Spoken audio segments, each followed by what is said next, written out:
Welcome everyone to Weekly News and a DW with Major Tidbits, and the topic for this video is Marcos vinito ang PNP Reform Bill. Now, inisnab at vinito ni President Ferdinand Marcos Jr. ang Philippine National Police Reform Bill o PNP Reform Bill, if you're feeling fancy, na inintroduce/inin-sponsor ni dating PNP Chief at Oplan Tukhang, ang tawag dun?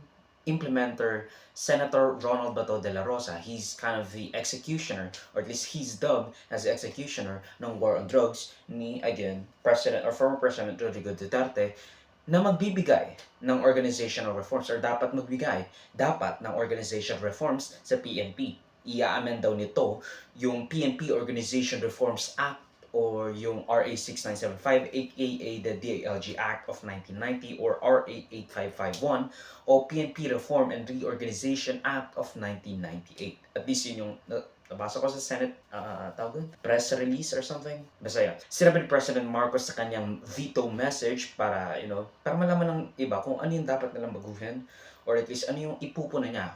The reason why he vetoed the signing or at least elevating of the bill into, or at least for it to be lapsed into law. Basically, yung sinabi niya, masyadong mataas ang magiging base pay ng mga PNPA cadet with a salary grade of 21 o 63,997 pesos. I mean, imagine that, you're a cadet, you just came out of the Philippine National Police Academy, tapos ang sahod mo magiging 63,997. Samantalang halos 20,000 lang sa mga teacher. Di ba ang weird, no? Di ba ang weird nun? I mean, bro, what the fuck? Ako, nung susulit to, I didn't even know na may ganitong bill ang napasa bicamerally, which means nagsama yung dalawang puwersa ng Senado at ng Congress, ng House of Representatives para maipasa itong bill na to sa Presidente. I mean, bro, what the fuck? Diba? Lalo na yung ganito kataas ang magiging salary ng ating mga PNPA cadets fresh out of graduation. Alagang-alaga ang ating mga men in blue. Pero parang sobrang taas naman ito, diba? 63,997. Ang taas niya. Ang sakit sa mata na yung fresh grad ng PNPA cadet would get a salary equivalent to a master teacher 4 o school principal 3 para sa mga public school employees. Ang laki ng ating budget para pasahin ang ating mga kapulisan. Pero yung ating mga guro, ang teacher 1 ay may salary grade or this may salary grade na 11 or around 20,000 pesos lang. Tapos meron silang 63,997. Hindi naman sila aalis ng bansa or if aalis man sila, kunti lang ang aalis. Hindi ko sinasabing hindi deserve, which they obviously, absolutely, really don't. Pero ang ating mga guro, lagi na lang sinasabing walang budget, walang pera ang gobyerno para itaas sa mga base pay sa ating mga educators or even sa mga nurses, doctors, engineers, architects. Yung mga huhubog sa ating susunod na mga henerasyon.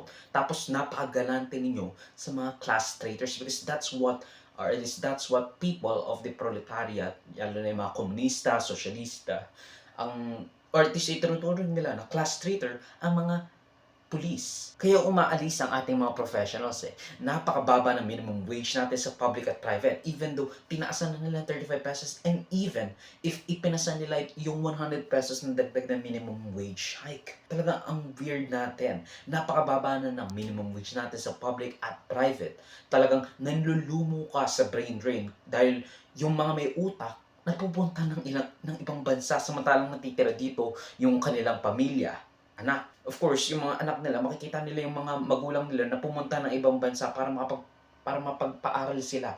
Ganun din ang gagawin nila. Yun din ang papangarapin nila, ang umalis ng bansa para makapagbigay or at least makapag-provide sa kanilang pamilya. Ganon ba ka-insecure ang ating gobyerno? I mean, lalo na si Bato de la Rosa na baka tumimulag sa kanya yung pili siya at ihulog siya sa ICC. Totoo nga yung sinasabi nila patungkol sa bigger army diplomacy and making your militants well-fed and happy. Kasi kung hindi mo gagawin yan, baka tanggalin ka sa pwesto. So, kudos to BBM for pointing that out. Kahit na we won't have the same reasoning kung bakit i-veto ang kanyang rason. Or at least yung kanyang reason is because magkakaroon daw ng disparity sa military and uniform personnel base pay. Kung baka ibig sabihin, well, hindi natin pwedeng itaas to kasi under siya ng military and uniform personnel base pay na protocol. So, if you want to raise their salary or their starting salary, well, itataas mo rin yung salary ng lahat. Marami rin siyang sinabi with regards to the efforts to right size o i-shave yung mga fats, something the PNP should be very familiar with. Kasi nakita niyo ba si Debold Sinas? Yeah, he's a rotund kind of guy, and he's the PNP chief. Even Bato del Rosa, I don't think Bato del Rosa is obese per se, but he has that ectomorph body. Katulad ko, I think I have an ectomorph body. At yung pagpapagawa ng mga opisina sa PNP, and that's true naman, kailangan talagang tanggalin yung mga opisina, lalo yung mga dadagdag ng opisina na already covered, or at least yung mga duties covered by other agencies or even offices sa PNP. Gusto kong mabawasan yung redundancy para maging efficient, tapos magdadagdag ka pa ng bürokrasya. Redundant na nga siya. Kumbaga, parang hindi siya reform, para siyang favor. Samantalang yung ating mga magagawa, napapaliwara, napapabayaan ng ating mga educator. Ilang beses nang nade-deny ng kanilang nararapat na compensation, samantalang yung dumedepensa sa status quo. Mga iilang kumukuha pa rin ng bribes, gangster themselves, yung mga nagpoprotekta sa mga businesses, parang gangsters themselves, at least some of them, at fundamentally straight up class traitors, nare-rewardan ng mga pwesto. Nare-rewardan sila ng mga nasa pwesto kasi sila yung nagpoprotekta sa, again, status quo, at yung mga nasa pwesto, ulit-ulit na nasa pwesto, pero yun nga, hindi man makakaalis para magtrabaho sa ibang bansa ang ating mga kapulisan. I mean, sure, yung ilan pwede maging security detail of some kind, lalo na sa mga celebrities and all that stuff. Pero that's not why they went to the academy. Ang gusto nila mag-serve sa Pilipinas. Hindi sila alis ng ibang bansa para lang kumuha ng mas maraming pera, kung ang kanilang tunay na hangarin is to serve and protect. Nagbigay tayo sa kanila ng mga resources. Final natin yung kanilang education. Tapos ang taas pa ng gusto mong ibigay na sahod sa kanila without minding the people who are being left behind. At in all realities, can just go somewhere else. I mean, sure, bigyan natin sila ng mataas na sahod.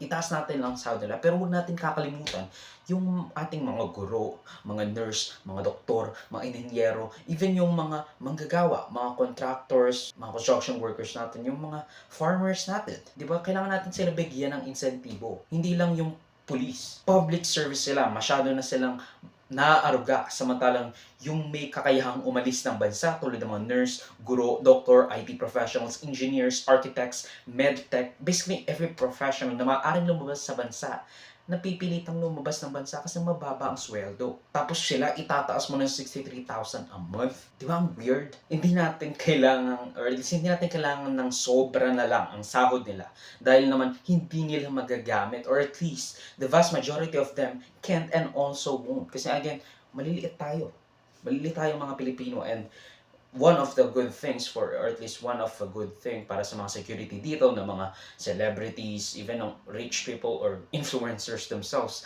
or the fact, or sa mga agency na, they have the proper training, but also they have the physical formidability para mag-impose ng rules or regulations katulad ng mga bouncer. Tayo hindi siya makakaalis ng bansa. Hindi katulad ng ating, again, mga guro, doctor, nurse, IT professionals, engineers, architect, medtechs, at marami pang iba.